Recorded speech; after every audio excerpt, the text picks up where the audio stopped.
नमस्कार दोस्तों, मैं अभिषेक मेहरा ई शाला के इस प्लेटफॉर्म पर आपका हार्दिक स्वागत करता हूं। ये हमारा एक यूट्यूब चैनल है जो विद्यार्थियों को कंपटीशन की तैयारी करवा रहा है एकदम निशुल्क। ये चैनल शुरू किया गया है भागचंद जी चौधरी सर द्वारा और उनका मैं हार्दिक अभिनंदन और आभार व्यक्त करता हूं कि मुझे उन्होंने आपके बीच में आने का मौका दिया और विज्ञान जैसे जटिल समझे जाने वाले आसान विषय को पढ़ाने का मौका दिया। अभी मैंने दो शब्द बोले, जटिल समझे जाने वाले आसान विषय को। जटिल इसलिए क्योंकि विज्ञान और गणित नाम आते ही भय उत्पन्न हो जाता है या भय उत्पन्न कर दिया जाता है, जबकि ये सारे टेक्निकल सब्जेक्ट है। अगर आपका बेस क्लियर है, आपकी टर्म्स क्लियर है, आपका आधार तैयार है, तो ये विषय कोई बहुत ज्यादा जटिल नहीं है। मैं यहाँ स्पेशली पढ़ाने के लिए आया हूँ कॉमर्स और आर्ट्स के बच्चों को जो कंपटीशन की तैयारी कर रहे हैं और विज्ञान और गणित के नाम से घबराते हैं। तो मुझे जो जिम्मेदारी दी गई है इस ई शाला प्लेटफॉर्म द्वारा, वो दी गई है विज्ञान विषय पढ़ाने के लिए। तो एक बार पुनः मैं भागचंद जी चौधरी सर का आभार व्यक्त करता हूँ और कोशिश करूंगा कि मैं अपना 100% आपको दे पाऊं, आपको विज्ञान सिखा पाऊं आसान तरीके से। अब जैसे एक उदाहरण मैं देता हूं, परमाणु क्रमांक। अब परमाणु क्रमांक बच्चों को याद ही नहीं होता, विज्ञान के बच्चों को भी याद ही नहीं होता। जैसे एक बहुत ही प्यारा सा परमाणु क्रमांक है 16। अब 16 नंबर पर कौन सा तत्व आता है, उसके लिए एक बहुत ही प्यारी सी 2-4 लाइनें अगर आप हमेशा उसको गुनगुनाते रहोगे तो आपको जिंदगी भर याद रहेगा। जैसे नंबर 16, मेरा कबूतर है भोला, करता है फरफर, निकलता है सल्फर।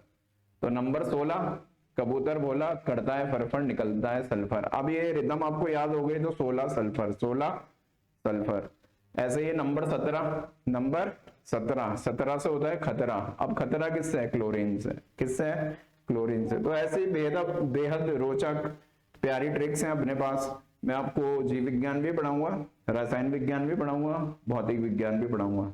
आज ये मेरा क्योंकि पहला वीडियो है, पहला लेसन है, तो मैं शुरू कर रहा हूं जीव विज्ञान से। जीव विज्ञान से आइए शुरू करते हैं हम। ये हेलो बायोलॉजी, ये बेसिकली ये जो बेसिक मैंने स्टार्ट किया है ये साइंस स्ट्रीम के स्टूडेंट के लिए नहीं किया, क्योंकि उनको तो साइंस आती है, उनको कोई नहीं पढ़ा सकता। कोई बीएससी करे हुए, कोई एमएससी करे हुए, मैं भी एमएससी करा हुआ हूं, उनको मैं क्या पढ़ाऊंगा? पढ़ाना है तो उनको पढ़ाओ जिनको साइंस नहीं आती। तो मेरा फोकस उन विद्यार्थियों पे रहेगा जिनकी साइंस विषय में थोड़ी कमजोरी है। अपन बेसिक से चलेंगे, एक एक पॉइंट कवर करेंगे। बायोलॉजी का करेंगे, केमिस्ट्री यानी रसायन विज्ञान का करेंगे, भौतिक विज्ञान यानी फिजिक्स का करेंगे और धीरे धीरे पकड़ करेंगे सब्जेक्ट के ऊपर।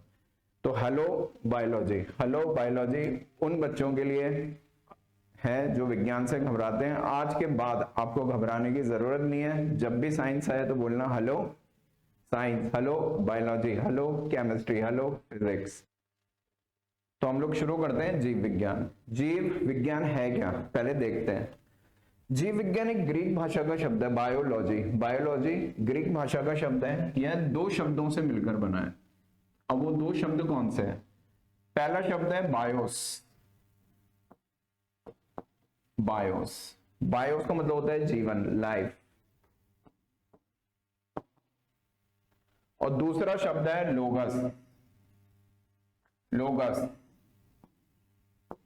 याद रखेंगे, लोगस का मतलब होता है अध्ययन यानी स्टडी, यानी जीवन का अध्ययन ही स्टडी, जीवन का अध्ययन या लाइफ की स्टडी करना ही बायोलॉजी है, लाइफ की स्टडी करना ही जीव विज्ञान है, जीवन का अध्ययन करना ही जीव विज्ञान है। तो बायोस प्लस लोगस यानी जीवन का अध्ययन। अब यहाँ पे अक्सर क्या क्वेश्चन पूछा जाता है? क्वेश्चन पूछा जाता है कि जीव विज्ञान शब्द जिन 2 शब्दों से मिलकर बना है वो है, ABCD आता है, तो आपको याद रखना है उसके अंदर बायोस प्लस लोगस। बहुत ही आधारभूत क्वेश्चन पूछे जाते हैं। बायोस जीवन, लोगस अध्ययन, बायोस प्लस लोगस। कभी कभी ये भी पूछ सकता है कि बायोलॉजी शब्द किस भाषा का शब्द है, तो याद कर लो, बहुत इजी है। किस भाषा का शब्द है? ग्रीक भाषा का। परिभाषा देख लेते हैं। जीव विज्ञान की वह शाखा जिसमें जीवन का अध्ययन किया जाता है, जीव विज्ञान क्या है? लाता है। अब नेक्स्ट स्लाइड देखेंगे हम लोग। अब जीव विज्ञान की वैसे तो बहुत सारी शाखाएं हैं, वो अपन विस्तार में आगे के चैप्टर्स में पढ़ेंगे, आगे के वीडियोस में पढ़ेंगे। लेकिन जो दो प्रमुख शाखाएं हैं, पहला होता है जंतु विज्ञान, दूसरा होता है वनस्पति विज्ञान। तू भी जंतु, मैं भी जंतु, इंसान भी जंतु, गाय भी जंतु, कुत्ता भी जंतु, सुअर भी जंतु, इन सबका जो अध्ययन है वो कहलाता है जंतु विज्ञान। जू यानी एनिमल, और लॉगी मतलब वही स्टडी, यानी जीव विज्ञान की वह शाखा जिसमें जंतुओं का अध्ययन किया जाता है क्या कहलाता है दोस्तों? जंतु विज्ञान। वैसे ही हमारे चारों तरफ हरी वनस्पति है, पेड़ पौधे हैं, पुष्प हैं, इन सबका जो अध्ययन किया जाता है वो क्या कहलाता है? वनस्पति विज्ञान। अब क्वेश्चन ये नहीं आएंगे, क्वेश्चन आएंगे इनके जनकों के नाम, जिन्होंने सबसे पहले जिस सब्जेक्ट पे स्टडी करी होती है वो उसके फादर या जनक या पिता कहलाते हैं। जैसे जीव विज्ञान, इसकी जो आधारशिला डाली गई थी वो अरस्तु के द्वारा डाली गई थी, एरिस्टोटल। अब आप फिलोसफी में जाओगे तो अरस्तु एक फिलोसफर है, विज्ञान में जाओगे तो अरस्तु एक वैज्ञानिक है। तो अरस्तु एक महान दार्शनिक था, एक महान वैज्ञानिक था, एक महान राइटर था, इसकी किताबें हैं, साहित्य है, इसको आप जितना पढ़ो उतना कम है। तो जीव विज्ञान के जनक या पिता कौन कहे जाते हैं? अरस्तु, और इंग्लिश में इसको बोला जाता है एरिस्टोटल, एरिस्टोटल, और इनको पसंद थी बोटल। जंतु विज्ञान के जनक, जंतु विज्ञान के जनक भी अरस्तु हैं, क्योंकि अरस्तु खुद एक जंतु है, तो इसलिए इस विज्ञान के जनक होंगे। और जंतुओं को क्या पसंद होती है? बोतल, और कभी कभी जाते हैं वो पीने इन द होटल। तो जीव विज्ञान और जंतु विज्ञान दोनों में ही कौन आ रहा है? बोटल। बोटल यानी विज्ञान के जनक है थियोफ्रेस्टस, थियो। अभी जैसे मैं ये स्ट्रीम, लाइव स्ट्रीम जो मेरी इंटरनेट से चल रही है, हमने कनेक्शन ले रखा है जियो। जियो का पिता कौन है? मुकेश अंबानी, मुकेश अंबानी। तो भाई जियो और ये थियो। थियो किसका पिता? वनस्पति विज्ञान का। और जियो का पिता मुकेश अंबानी, और वनस्पति विज्ञान का पिता थियो। तो जियो अगर आप भूल भी जाओ तो वनस्पति में आप सोच लेना एक बढ़िया सी वनस्पति है, ये रही वनस्पति, इसके ऊपर एक टावल लगा हुआ है। किसका टावल लगा हुआ है? जियो का। तो जियो और थियो, थियो ने कहा खुल के? जियो। और वनस्पति विज्ञान को याद कर लो। फिर जीव विज्ञान शब्द का जनक, अब देखो तीनों चार क्वेश्चन अलग हैं। जीव विज्ञान का पिता अरस्तु, जंतु विज्ञान का पिता अरस्तु, वनस्पति विज्ञान का पिता थियोफ्रेस्टस। अब जीव विज्ञान शब्द का जनक, ध्यान रखना शब्द, बहुत ही अच्छा क्वेश्चन है। शब्द, ये शब्द दिया है लैमार्क, लैमार्क और ट्रीवीरेनस, दो वैज्ञानिक हैं, इन्होंने दिया है लैमार्क और ट्रीवीरेनस। लैमार्क, लैमार्क और ट्रीवीरेनस, याद हो जाएगा, इसको याद कर सकते हो आप। लैटी, लैटी, लैटी, जीव विज्ञान शब्द के जनक हैं लैमार्क और ट्रेवीरेनस। अब नेक्स्ट स्लाइड में अपन देखते हैं कुछ नई चीजें। यस, ये पुस्तक अक्सर पूछी जाती है कि हिस्टोरिया एनिमेलियम, यह किताब किसने लिखी थी? अब देखो भाई, एनिमेलियम, एनिमेलियम यानी जंतु, और जंतु विज्ञान का पिता कौन है? जिसको पसंद थी बोतल, नाम क्या था उसका? एरिस्टोटल यानी अरस्तु, यानी अरस्तु। अब आप यहाँ पे देख सकते हैं इस किताब का ये डायग्राम है, ये आज भी ऐसी की ऐसी छपी हुई है।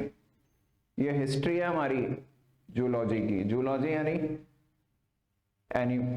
फिर है हिस्टोरिया प्लांटेरम, हिस्टोरिया प्लांटेरम। अब प्लांट से आपको क्या पता चल रहा है? वनस्पति। तो वनस्पति विज्ञान की किताब कौन लिखेगा? थियोफ्रेस्टस। दोनों में हिस्टोरिया, इसमें भी हिस्टोरिया। एनिमेलिया, एनिमेलिया यानी एनिमल, एनिमल यानी जंतु। प्लांटेरम यानी प्लांट, प्लांट यानी वनस्पति। तो बहुत ही सिंपल सी बात है, हिस्टोरिया एनिमेलियम अरस्तु, हिस्टोरिया प्लांटेरम थियोफ्रेस्टस। बहुत क्वेश्चन ये लगातार पूछे जाते हैं। अब अगली स्लाइड।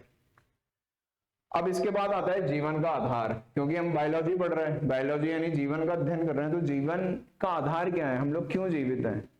ऐसा क्या है जंतु और पादपों के पास जिससे वो जीवित रहते हैं? दोस्तों, जंतु हो या वनस्पति हो, उनके पास जीवन का आधार होता है और उस आधार को बोला जाता है कोशिका। कोशिका। यहां आपको दो चित्र बताया मैंने, एक बताइए जंतु कोशिका और एक बताइए पादप कोशिका। ये एक कोशिका की संरचना है जो अभी हम डिटेल में पढ़ेंगे, ये सब कुछ आएगा आपको धीरे धीरे। अगली स्लाइड देखते हैं हम लोग। जीवन का आधार कोशिका। अब क्वेश्चन आता है कि कोशिका किसे कहते हैं? जीवन की संरचनात्मक, अभी इस शब्द को समझेंगे हम, संरचनात्मक। संरचना यानी किसी चीज का स्ट्रक्चर बनाना। ये जो शरीर दिख रहा है मेरा, क्या है? ऊपर सिर, यहाँ पे माथा, इधर आंखें, इधर नाक, इधर कान, इधर होठ, अंदर मुंह, मुंह में दांत, फिर ये पूरा यहाँ पे श्वसन तंत्र, पाचन तंत्र, हृदय, तमाम तरीके के मेरे अंग और तंत्र हैं। ये सब संरचना है मेरे शरीर की। तो इसलिए कोशिका क्या है? संरचनात्मक। अब क्योंकि जब संरचना बन जाती है तो कोई संरचना कोई ना कोई काम करती है। क्रिया यानी काम करना। काम करना। हमारा शरीर क्या काम करता है? मस्तिष्क पूरे शरीर को नियंत्रित करता है, सोचने का काम करता है। पाचन तंत्र क्या करता है? जो भी हम भोजन खाते हैं उसको पचाने का काम करता है। श्वसन तंत्र क्या करता है? ऑक्सीजन और CO2 को अलग करता है, कोशिकाओं को ऑक्सीजन पहुंचाता है। परिसंचरण तंत्र में हृदय आता है, रक्त आता है, हृदय धड़कता है और जितना भी हम भोजन खाते हैं, जितनी भी हम गैसें लेते हैं, ऑक्सीजन वगैरह, उन सबका परिवहन रक्त करता है। तो ये हो गया क्रियात्मक यानी काम करने वाला भाग। तो कोशिका क्या करती है? हमारे शरीर की संरचना बनाती है और कोशिकाओं से निर्मित जितने भी अंग तंत्र हैं वो सब मिलकर काम करते हैं। इसलिए परिभाषा लिखी गई है, जीवन की संरचनात्मक और क्रियात्मक इकाई को कोशिका कहते हैं। जीवन की संरचनात्मक और क्रियात्मक इकाई को कोशिका कहते हैं। याद रख लो, संरचनात्मक शरीर की पूरी संरचना कोशिकाओं से मिली है। जो भी संरचना में अंग और तंत्र है वो मिलकर कोई ना कोई कार्य करते हैं। अब कोशिका क्योंकि एक इकाई, एक सिंगल यूनिट है, इसलिए इसको हमने बोला जीवन की संरचनात्मक और क्रियात्मक इकाई को कोशिका कहते हैं। अब एक क्वेश्चन बहुत जो अक्सर पूछा जाता है, साइटोलॉजी किसे कहते हैं? साइटोलॉजी। साइटो का मतलब होता है कोशिका, लॉजी का मतलब होता है विज्ञान। कोशिका का विज्ञान, कोशिका का अध्ययन करना, कोशिका का अध्ययन करना साइटोलॉजी कहलाता है। आज के बाद याद रखोगे आप साइटोलॉजी। साइटो मतलब कोशिका, लॉजी मतलब अध्ययन। कोशिका का अध्ययन करना ही क्या है? साइटोलॉजी। बहुत इजी क्वेश्चन है। नेक्स्ट स्लाइड देखते हैं अपन लोग। अब कोशिका का इतिहास जानते हैं हम। ये है रॉबर्ट हुक। रॉबर्ट हुक ये अपना लेके बैठा हुआ है माइक्रोस्कोप वगैरह यानी सूक्ष्मदर्शी। सबसे पहले जो कोशिका की खोज करी थी वो मिस्टर रॉबर्ट हुक ने करी थी, श्रीमान रॉबर्ट हुक। Robert Hooke. और इनको भोजन कुक करना बहुत पसंद था, हुक और कुक। वैसे भी हुक ऐसा होता है अपने घर में एक एंगल टांग देते हैं, हुक। अब आप समझो कि उस हुक के ऊपर एक रॉबर्ट लटका हुआ है, रॉबर्ट। वो एक पुरानी मूवी है ना, मोना कहाँ है सोना, रॉबर्ट कहाँ है सोना, तो ये वही रॉबर्ट है, मोना का रॉबर्ट। अब ये हुक है, हुक के ऊपर रॉबर्ट है। और कौन सी ईयर में इसने खोज करी थी ये भी पूछा जाता है, 1665 ईस्वी में कोशिका की खोज करी थी रॉबर्ट हुक। परंतु ये जो कोशिका थी, दिक्कत की बात थी कि ये डेड थी, मृत कोशिका थी। आपने पेड़ देखा होगा, पेड़ की जो त्वचा होती है, जो अधिचर्म होती है, वो धीरे धीरे सूखने लगती है और जो सूखी हुई अधिचर्म की कोशिकाएं होती हैं बाहर निकल जाती हैं।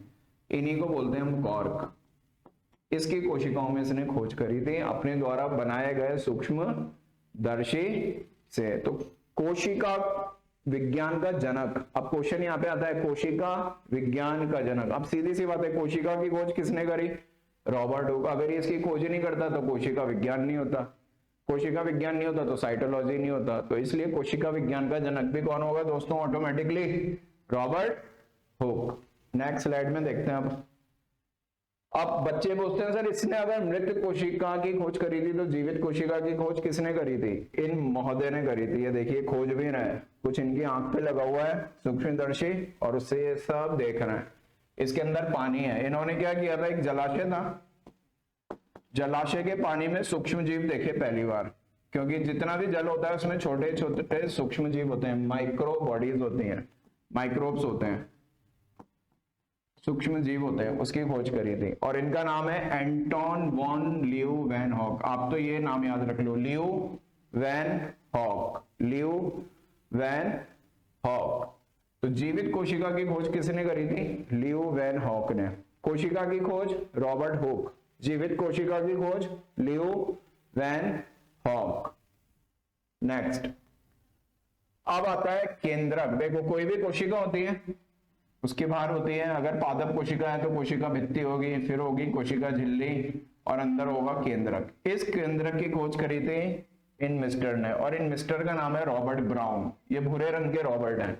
पहला रॉबर्ट कहां टंगा हुआ था? हुक पे। उसने किसकी खोज करी थी? कोशिका की। यह है भूरे रंग का, भूरिया मामा, रॉबर्ट ब्राउन, भूरिया। भूरिया ने किसकी खोज करी थी? केंद्रक की। देख सकते हो आप, दिखने में तो स्लेटी लग रहे हैं लेकिन हम भूरा मान लेते हैं। अगली स्लाइड। अब ये हो गई अपने को स्लाइड है जो मैंने आपको बता दी। अब क्विक क्वेश्चन पूछ लेता हूं मैं, इन्हीं में से ये 7-8 क्वेश्चन है जो आपको रटने ही है, एग्जाम में ये हमेशा ही आते हैं। जैसे सबसे पहला अपन देखते हैं, जीव विज्ञान किन शब्दों से मिलकर बना है? अभी अभी आपने पढ़ा है बायोस प्लस लोगस, बायोस प्लस लोगस। जीव विज्ञान, बायोलॉजी 2 शब्दों से मिलकर बनी है, बायोस प्लस लोगस। बायोस का मतलब जीवन, बायोस का मतलब जीवन, और लोगस का मतलब अध्ययन। जीवन का अध्ययन ही क्या कहलाता है? बायोलॉजी। ठीक है। इसके बाद अपन ने क्या पढ़ा था? इसके बाद अपन ने पढ़ा था जीव विज्ञान की 2 शाखाएं, जंतु विज्ञान और वनस्पति विज्ञान। अब ये नाम याद रखने हैं आपको। जीव विज्ञान का पिता कौन है? Who is the father of biology? Who is the father of biology? जीव विज्ञान का पिता कौन है? अरस्तु। और इसको क्या पसंद थी? इसका दूसरा नाम क्या है? Aristotle, Aristotle. और इसको क्या पसंद है? बोटल। ये है जंतु विज्ञान के जनक, जंतु विज्ञान के जनक, ये भी है एरिस्टोटल, अरस्तु। तो जीव विज्ञान हो गया और जंतु विज्ञान हो गया, ये हो गया एरिस्टोटल। फिर आता है वनस्पति विज्ञान। वनस्पति विज्ञान, वनस्पति विज्ञान का जनक है थियोफ्रास्टस, जियो थियो। जीव विज्ञान शब्द क्या? जनक। शब्द देखो, जीव विज्ञान जनक अलग चीज है, जंतु विज्ञान जनक अलग चीज है, वनस्पति विज्ञान जनक अलग चीज। ये शब्द, ये जो शब्द है ये बहुत बाद में दिया है। ये बाद में शब्द किसने दिया है? 2 बंदों ने। एक का नाम है लैमार्क, एक का नाम है ट्रेवी रेनस। क्विक रिवीजन कर लेते हैं हम लोग। हिस्टोरिया एनिमेलिया, एनिमेलिया पहले बताया था जंतु, एनिमेलिया यानी एनिमल, एनिमल यानी जंतु। तो यह पुस्तक अरस्तु द्वारा लिखी जाएगी। फिर था हिस्टोरिया प्लांटेरम, यह पुस्तक किसके द्वारा लिखी गई थी? थियोफ्रास्टस के द्वारा। अगला क्वेश्चन, अब इसमें से क्वेश्चन आएगा जब हम कल पढ़ेंगे, हम पढ़ेंगे पादप और जंतु कोशिका में अंतर। जब आएगा तब आपको बताया जाएगा। जीवन का आधार क्या होता है? कोशिका। कोशिका क्या होती है? शरीर की संरचनात्मक और क्रियात्मक इकाई को हम बोलते हैं कोशिका। ये बता दिया था मैंने, संरचनात्मक और क्रियात्मक इकाई को हम क्या बोलते हैं? कोशिका। अगला जो क्वेश्चन वो बहुत बार पूछा जाता है वो होता है साइटोलॉजी। कोशिका विज्ञान का अध्ययन क्या कहलाता है? साइटोलॉजी। क्वेश्चन ऐसे आता है, कोशिका विज्ञान का अध्ययन क्या कहलाता है? ऑप्शन में कहीं ना कहीं होगा साइटोलॉजी, आपको याद रखना है। नेक्स्ट है, कोशिका की खोज करी थी रॉबर्ट हुक ने, लेकिन ये कोशिका कैसी थी? मृत। तो जीवित कोशिका की खोज कौन करेगा? ल्यू वैन हॉक, ल्यू वैन हॉक। फिर केंद्रक की खोज कौन करेगा? Brown, Robert brown, Robert Hooke.